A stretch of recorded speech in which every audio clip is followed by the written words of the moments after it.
Salut à tous, j'espère que vous allez tous très bien. On se retrouve pour l'analyse d'avant-match de Dijon-OM, 19ème journée de Ligue 1. Match à suivre sur Téléfoot ce samedi à 21h et de notre côté le débrief sera dispo dans la foulée. L'OM doit confirmer son bon résultat à la maison contre Montpellier en prenant des points contre une équipe qui va se battre pour le maintien. Dans cette vidéo, je proposerai la compo que j'aimerais voir alignée pour ce match. On analysera la dynamique des deux équipes, je vous donnerai mon pronostic et on finira en honorant les bons pronostiqueurs du dernier match. N'hésitez pas à nous suivre sur Twitter et Insta, les liens sont en description. N'hésitez pas à vous abonner en activant la cloche pour être au courant dès qu'une nouvelle vidéo est disponible, à mettre un petit pouce bleu en fin de vidéo si elle vous a plu et à rejoindre le Discord pour discuter de l'OM avec d'autres passionnés comme vous. Avant de commencer cette vidéo, comme d'habitude, n'oubliez pas de nous donner votre pronostic pour Dijon-OM avec le score exact et le nom de l'équipe vainqueur. Les bons pronostiqueurs seront mentionnés dans le prochain avant-match comme d'habitude. On commence directement cette vidéo avec ma proposition de 11 de départ pour les hommes d'AVB. Part sur un 4-3-3 qui, s'il est bien animé offensivement, est dévastateur. Mandanda au but, pas de raison que ça bouge. Kawi à gauche, même si AVB a peur de sa justesse défensive, on l'a vu très bien entrer contre Montpellier en étant même décisif, donc j'aimerais le voir récompensé de ses efforts et de son implication. Sakai à droite, évidemment, il n'y a personne d'autre. Pour la charnière, je pars sur Alvaro Chaetatsar qui fonctionne très bien et apporte de la sérénité. Camara en sentinelle avec devant lui le duo Gay-Rongier. Pour le trio de devant, je fais confiance à Payet à gauche, Thauvin à droite et Valère Germain dans l'axe parce que Benedetto m'inquiète de plus en plus. Pour la dynamique des deux équipes, on va commencer par celle qui reçoit. Dijon qui est actuellement avec 13 petits points, 18ème au classement. C'est la plus mauvaise attaque du championnat, mais c'est une équipe qui n'encaisse pas énormément pour une équipe relégable actuellement. Il reste du temps pour se relever, attention. Tout dépendra aussi du renouveau nantais sous Domenech ou non. C'est une équipe qui a déjà besoin de réagir et qui doit prendre des points, quitte à peut-être jouer pour le point du nul. Sur les 5 derniers matchs, il y a eu le nul 1 partout à la Beaujoire contre Nantes, une défaite 2-0 contre Lille, une défaite 1-0 contre Monaco, une victoire 3-1 contre Nîmes, adversaire direct, et enfin un match nul contre Reims à l'extérieur. C'est une équipe qui est quand même en grande difficulté et qui a du mal à sortir de cette mauvaise passe. Une équipe qui évolue souvent en 4-2-3-1 sous les ordres de David Linares.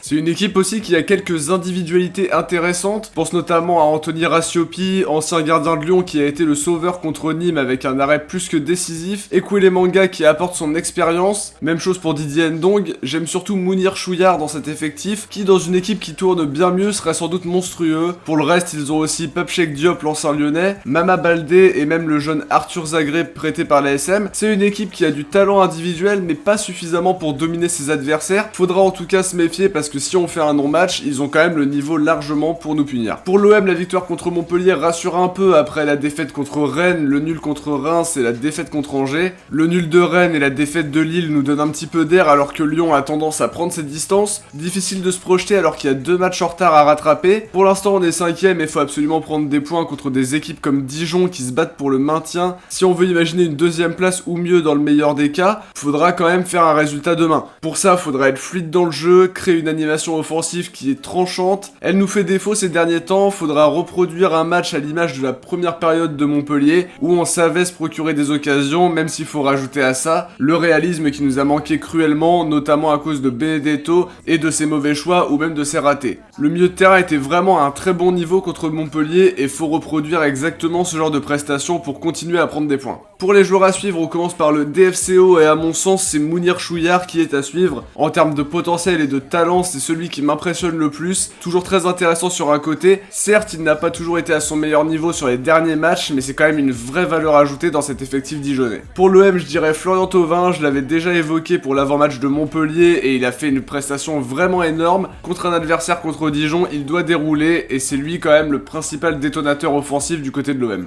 On passe maintenant au pronostic. Pour ma part, je dirais une victoire 3-0 pour l'OM, constat sans appel, qui doit absolument tout faire pour se rendre ce match facile et pouvoir dérouler. Pas question de prendre un énième revers. Si on veut toucher le podium en fin de saison, on peut pas perdre 2 points sur ce genre de match, surtout quand on voit la forme actuelle de nos concurrents. Pour les buteurs, je mise sur Payet, Thauvin et Pape Gueye qui nous a montré qu'il avait une sacrée frappe contre Rennes. Je vois donc cette victoire large qui dépendra bien sûr du visage que montreront les Marseillais, capables du meilleur comme du pire comme d'habitude. Malgré tout, je suis relativement confiant, à eux de ne pas me faire mentir. Avant de terminer cette vidéo, on va mettre à l'honneur les bons pronostiqueurs d'OM Montpellier, ceux qui ont trouvé le 3-1. Bravo à Mon Univers, à Sikou Konaté, à Mouhidine Saendou Mouhidine, à Stéphane Boussefa, Mel Débrief et Lapin Musique. Bravo à tous. pour être mentionné dans le prochain avant-match, n'oubliez pas de nous donner votre prono pour OM Montpellier. Un seul pronostic, je précise, j'ai vu parfois 2 scores au choix, il nous en faut un seul pour pouvoir vous mentionner si vous trouvez le bon. Score exact et nom de l'équipe qui gagne, n'oubliez pas en tout cas de nous le donner dans les commentaires les amis, pour peut-être être mentionné dans le prochain avant-match en fin de vidéo. On arrive déjà à la fin de cette vidéo, si elle vous a plu n'oubliez pas le petit pouce bleu, le petit commentaire pour nous faire votre retour, pour nous donner votre ressenti sur le match avant le coup d'envoi. On lit tous les commentaires alors n'hésitez vraiment pas à réagir. On se retrouve demain pour analyser Dijon OM dans le débrief. Bon match à tous, ciao, portez-vous bien et surtout allez l'OM.